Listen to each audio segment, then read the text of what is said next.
for chair? Seeing that Councillor McCreary is in person, I will go to him first. Councillor McCreary, go ahead. Chris, thank you very much and welcome, guys. I would like to nominate For both. chair. Seeing that Councillor We seem to be in a Groundhog Day loop. Are we okay? Thank you very much, Chris. I would like to nominate for chair, Councillor Ferrier, and I would like to nominate for vice, Mayor Davis. Thank you, Councillor Ferrier. Do you accept the nomination as chair? I do, with thanks to my nominator. Mayor Davis, do you accept the nomination for vice chair? Yes, I do. Thank you. Great. Are there any committee members wishing to put forward any other nominations for chair and vice chair? Seeing none, I will call the vote on the chair first. All those in favor? Carries. Vice chair? All those in favor? Carries. Councillor Laperriere, the chair is all yours. Thank you, Chris, and thank you all. Welcome to the first joint Social Services Committee with the new structure in place based on our new joint services agreement between the City of Brantford and the County of Brant. And congratulations also to Mayor Davis for being nominated and being successful as vice chair. Look forward to working together. We are going to move to the roll call. The attendance has been noted by the clerk. I believe everybody is here, and we have two new members from the County of Brant, Councillor McAlpine and Councillor Howes. I'd like to remind members of council, staff, and our viewing public of the electronic participation policy for hybrid meetings. For those staff and delegates joining electronically, please keep your video and microphones off until requested by the moderator or members of council. All rules for delegations under the city's procedural bylaw continue to apply. The full corporate policy number 50 regarding virtual participation in meetings is available online to review.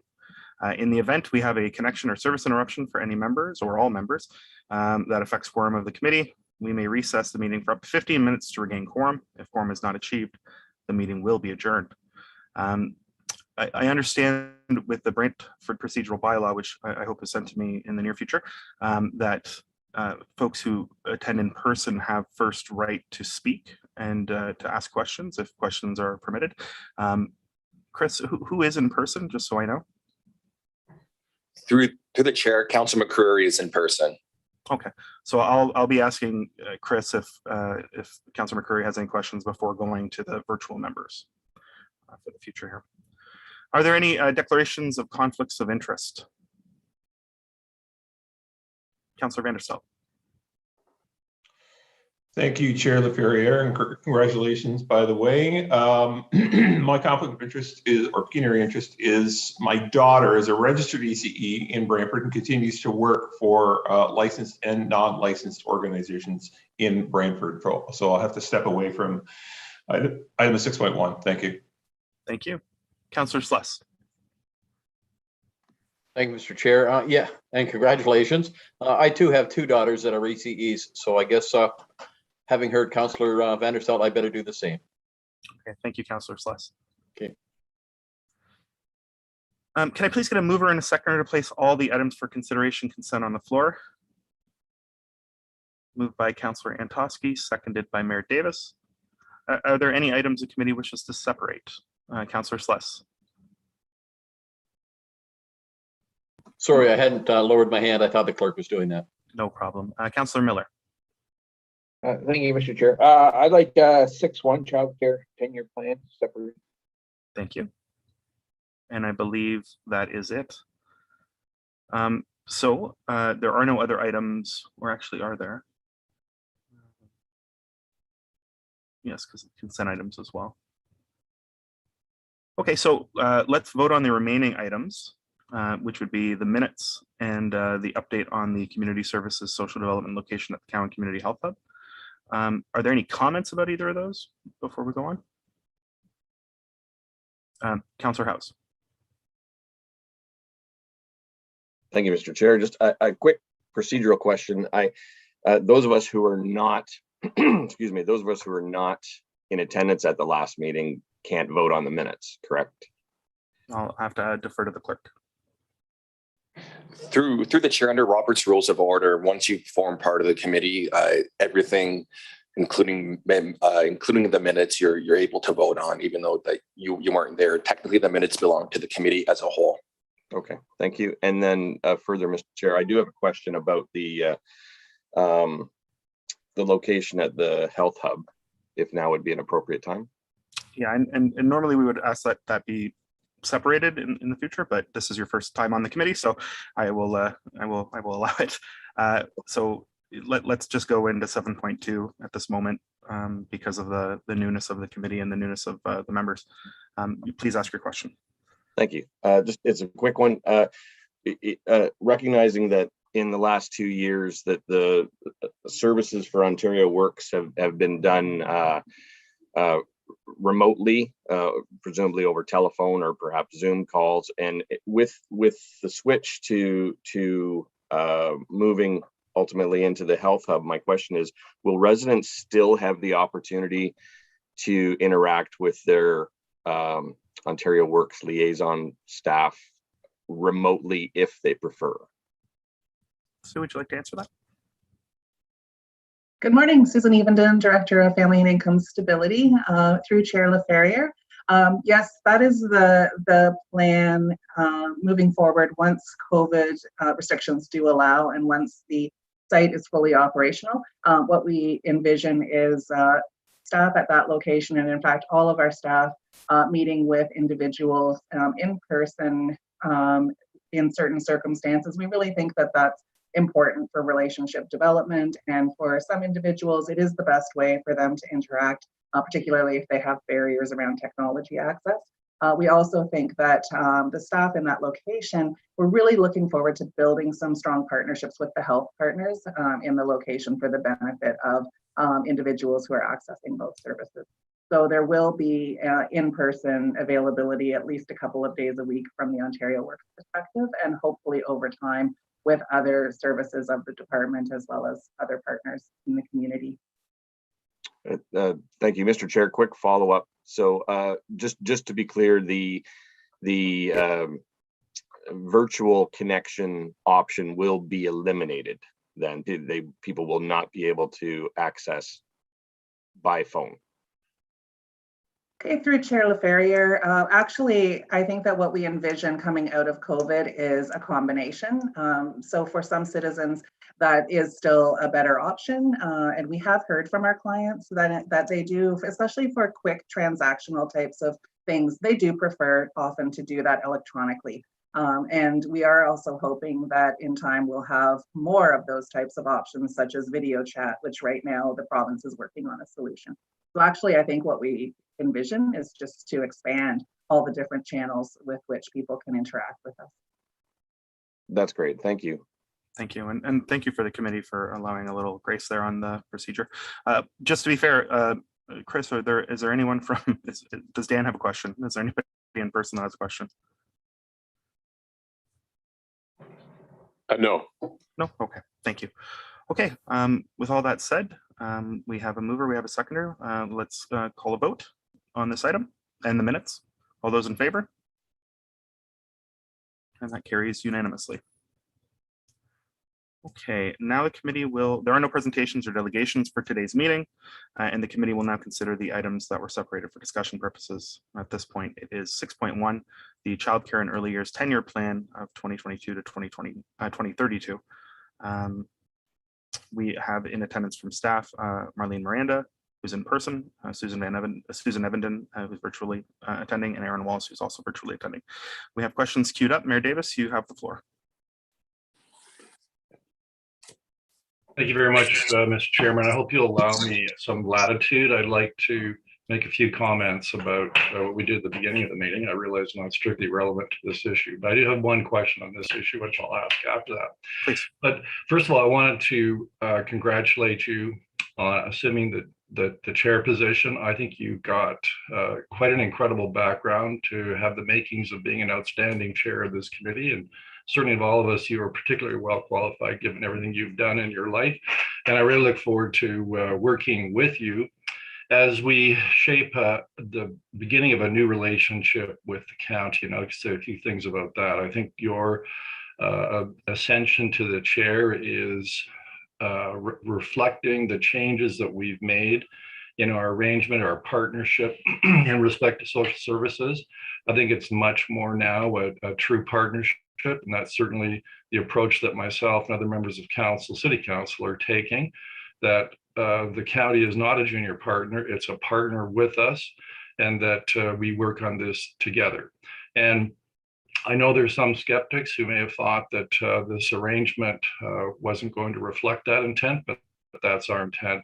I also wanted to say that, having this equal membership in this committee, it's interesting, the precedent for it is paramedics, which I serve on. And yes, sometimes you have debate and discussion that kind of splits on city-county lines, but as you know, because you're the chair of that committee, somehow we always find a way to compromise to make sure that we don't end up with deadlock votes and things aren't moving forward. And I'm sure that'll be the decision here and the way in which we shape our decisions. I would assume most of them, there won't be that city-county split, but when that happens, paramedics tells us we find a way of working it out. So look forward to working with you.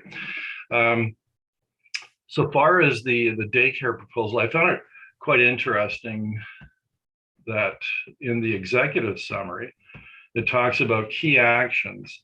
And one is to increase the number of licensed childcare spaces by 767 over the next 10 years, a very laudable goal. But my question to staff through you, Mr. Chair, is, so how is that going to be achieved? That's pretty ambitious. How are we going to do it? Thank you.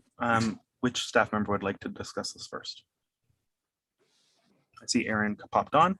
Aaron, take it away. Hi, good morning. Aaron Wallace, Director of Community Programs. Through the chair, so we think of childcare availability as this three-legged stool. One is the actual physical space where the child goes. One is the provider that provides the care. And one is making sure that provider, that business or nonprofit, has enough early childhood educators to do it.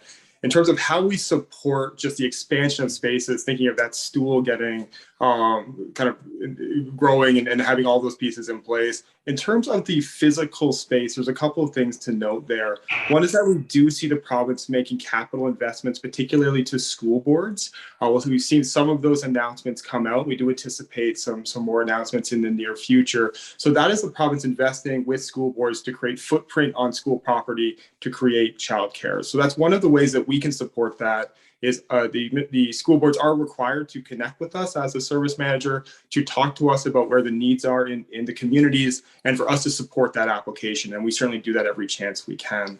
The other thing you may see in terms of space is you may see folks that are doing unlicensed home childcare right now move into the licensed sector. If we do get to that goal of $10 a day childcare, you may find folks that you may find families are migrating towards the licensed childcare sector. And so what you might find is homes that are providing unlicensed childcare get licensed. And that's an interesting piece because there is no capital or very little capital required there. It's just a licensing procedure. So the physical spaces will come from investment from the federal and provincial government to build space, primarily with school boards, but they may open that up if there's a rapid expansion to other nonprofits or businesses. And then home childcare is going into the licensed sector. So that's the space piece. In terms of the providers and how we get childcares to, staff these centers or do the work, that's a really interesting question. And we are in a bit of a holding pattern in terms of the national childcare strategy. We think there's a possibility that once the province signs their agreement with the federal government, that hasn't happened yet, more money may flow through the municipality, through the system, out to more providers to staff up those spaces. That's a bit of an unknown for us in terms of how that's going to work, and we get more providers doing more work. And in terms of the staff, we know in a lot of sectors there's staffing shortages. ECEs are no exception to that. And so as committee heard last month, we're doing a lot of work with our partners, with workforce planning, with our post-secondaries on championing ECEs as a really viable career option, and really elevating the knowledge in terms of how you get that credential, what are some of your opportunities to work. So we think go back to that three-legged stool, really supporting the space in terms of the physical infrastructure that's needed to create the space for the kids to go. A little bit to be determined on the providers, how they get funded to the level that they can be viable, especially if they have to offer $10 a day childcare through the new model. And then in terms of getting the right staff and people interested in the sector and coming to that profession, we're certainly going to do a big project with the province on that in the coming months. So a bit of a long answer, I apologize, Chair, but hopefully that covered some of the the points that the mayor was inquiring about. All right, I appreciate it. Mayor Davis, do you have a follow-up? You still have a little time left. Yeah, just one other question, if I may, Mr. Chair. So, Aaron, the city does not provide the actual spaces. At least we no longer do that. And we kind of act as a hub for parents to access childcare, especially those who need and want to access subsidies. And the hub system we have and are expand on is really focused on the licensed providers. What's the role of the unlicensed in that system? Assuming that despite what you said, that there will still be a number of unlicensed providers. How do they fit into what we're doing? Yeah, through the chair, in some sense, obviously, wherever we can, we'll provide information to folks that want to get into the childcare sector. But what the province has tasked us to do is support the licensed sector. So they are in some ways two different sectors. I would say where we support unlicensed childcare the most is when those providers reach out and say, what's the process? How do I become licensed? What are some of the opportunities? We help try to navigate them through some of the Ministry of Education information. So we're not in a position where we fund or formally support unlicensed, but of course, we're always open to have conversations about childcare with anyone who's interested. Great, thanks very much. Thanks, Chair. Thank you.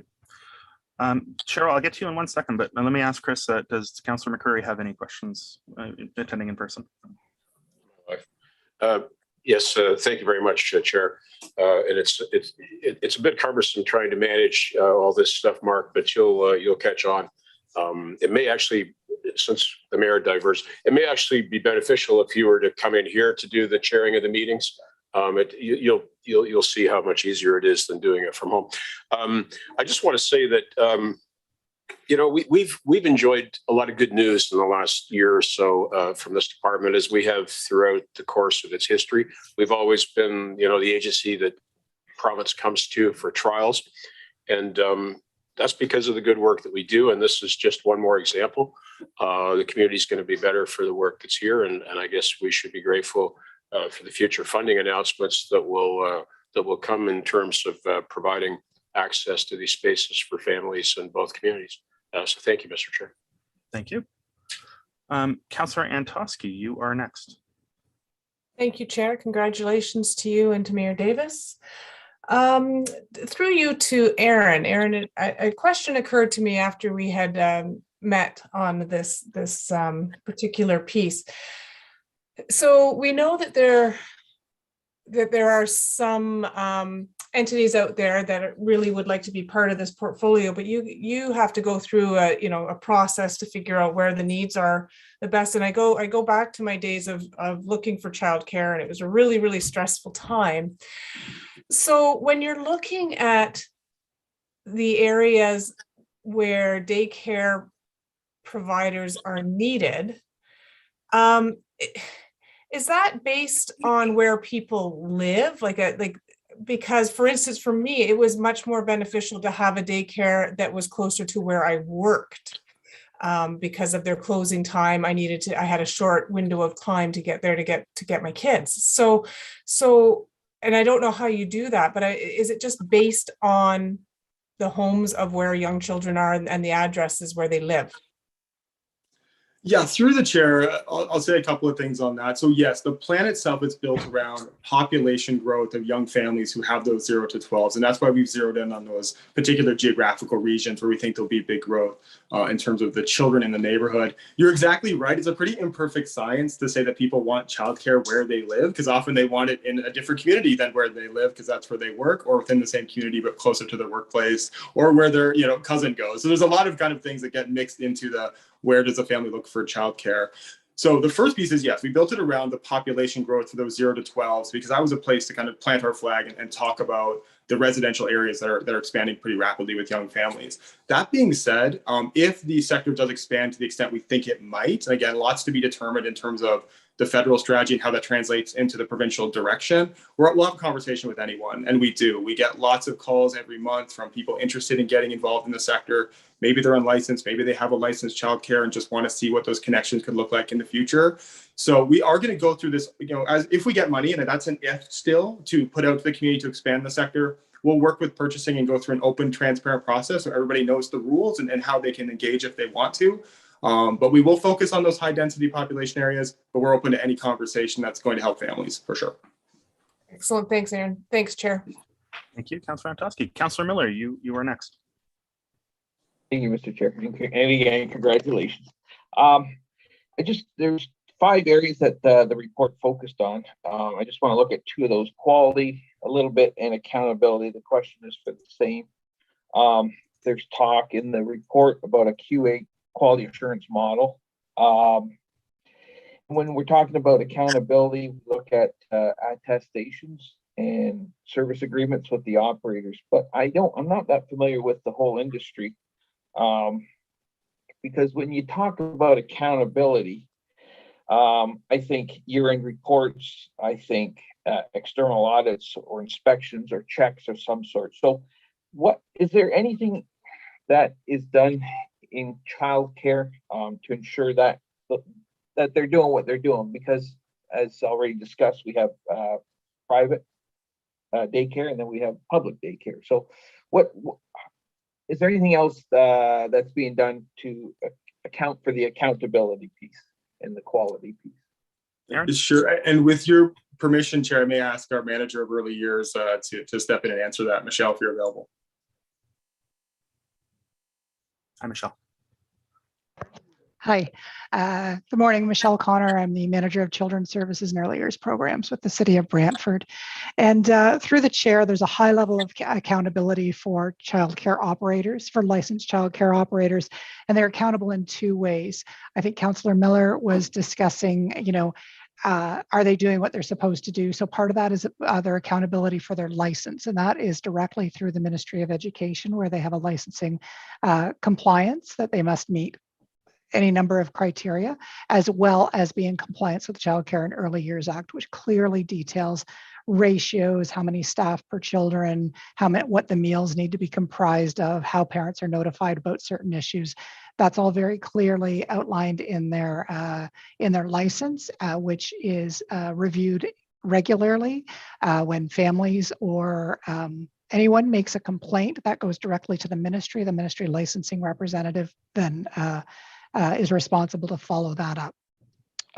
Our accountability, when we talk about it in the 10-year child care plan, is about how they're accountable to the City of Brantford for the funding, which is in relation to our service agreement. So our child cares all have an annual service agreement process that we do with the city that includes what types of funding they'll be available for, which includes fee for service, which is our fee subsidy, supporting families with fee subsidy, as well as various grants, including general operating grants and what have you.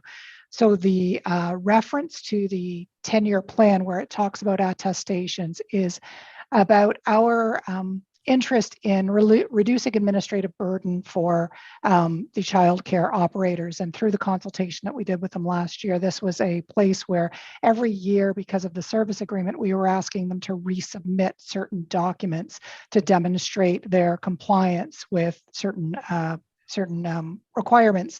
And so what we've done is consulted with legal to determine that if they attest that nothing has changed over the past year, then they can simply sign an attestation rather than resubmitting. Our interest in that was to try and reduce the workload that comes on the childcare operator to participate in a service agreement where nothing has changed.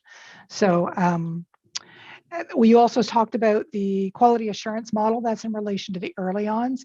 In relation to childcare, the ministry produces a guideline every year that's quite extensive. The early ons are a bit smaller guideline, and while they do all comply with the early learning pedagogy of how does learning happen, there is no provincial standard in regard to quality assurance. The City of Brantford participated in a study led by City of Toronto 2.5 years ago now about early on quality assurance. I think that kind of got moved to the back burner when the pandemic erupted. And so we want to bring that back to the forefront and talk about what type of quality assurance model do we want to follow with our early ons. We have 3 early on providers to make sure that we're all providing the best service that we can possibly provide. Through Chair, thank you very much. That was a really good fulsome answer. I think the report then is focusing more on financial accountability. I think I was looking at the broader scope of that definition. So greatly appreciate the answer. Thank you. Thank you, Councillor Miller. Are there any other questions or comments in person, a second time around? Taking that silence as a no. And virtually, any second speakers, any first speakers? If not, I just like to make a comment that as an educator in these fields. Oh, Councillor Wall, please. Sorry, Chair LaFerrier, and might I say how proud I am to say that our committee is going to be well served under your leadership, sir. Thank you for accepting the burden. What's next? Sorry, that's really my only thing. I hope I didn't steal your thunder here, Mark. No, that's okay.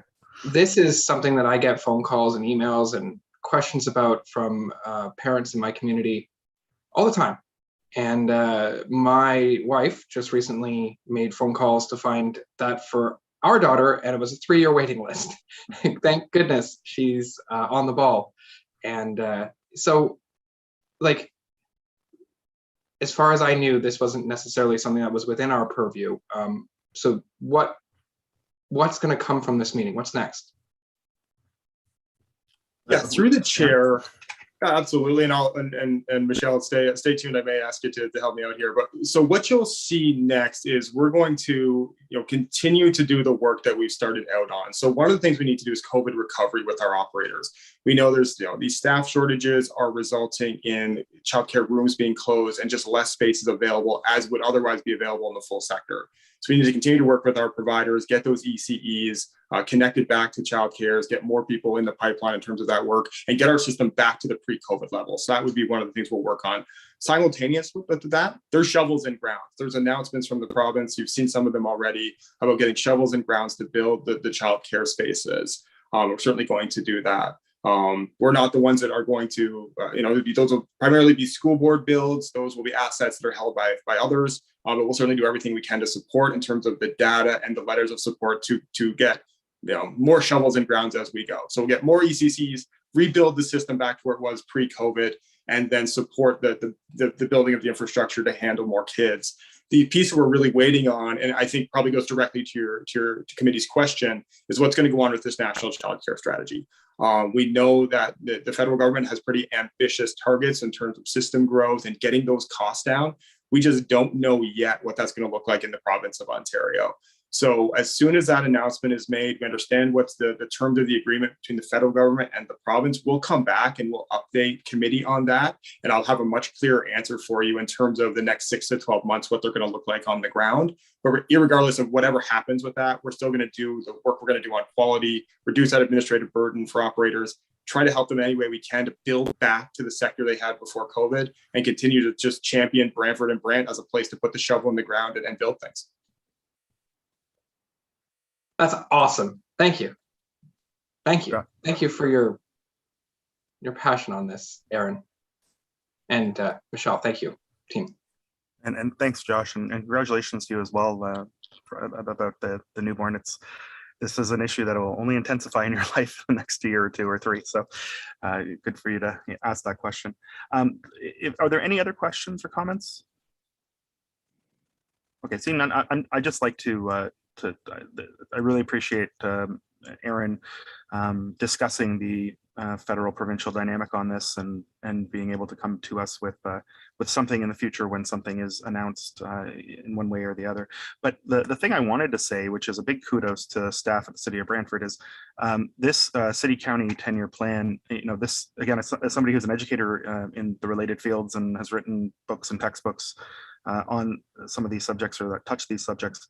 I have to say these citizen-facing documents that like this one, they're so clear. They have lots of detail and depth. They use great communication techniques like infographics. They're wonderful policy scans and environmental scans as well. I would implore my fellow educators to use these free resources as curriculum in ECE courses and policy courses around social services.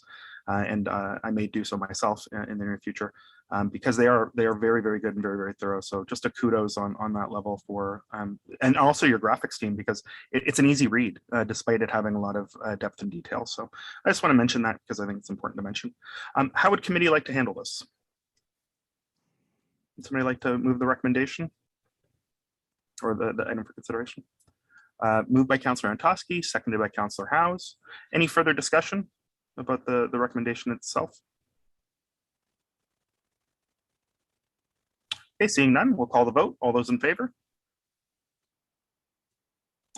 Noting that Councillor Vanderstelt and Councillor Sluss cannot vote because of the declared conflict of interest. That carries unanimously with those who can vote. Excellent. There are no resolutions. There are no notices of motion. So I will call this meeting adjourned with thanks to everybody for the debate, discussion, and all the rest. I really appreciate your time, and we will see you soon. Great work, Chair. Thanks all. Bye. Good morning. Thanks, Mark. Bye, everybody. And yes, Dan, I think next time I will come into the main office there. So Chris, if you could shoot me some directions about how to access the physical space. I haven't been there yet. Maybe I may want to come in a little early and check some of it out and do a bit of a dry run if that's okay. Yes, for sure. That was our next plan, to contact you and to kind of go through that process. So we will send you an email and follow up with a phone call. Okay, and the other thing I'd suggest is maybe definitely the procedural bylaw for me, but also maybe a little one pager on some of the differences between the county and city procedure especially for the two new members to the committee, Councillor McAlpine and Councillor Howes, but really to all county councillors and myself, that'd probably be helpful as well. We could definitely do that. Mark, have you got a parking pass for the building?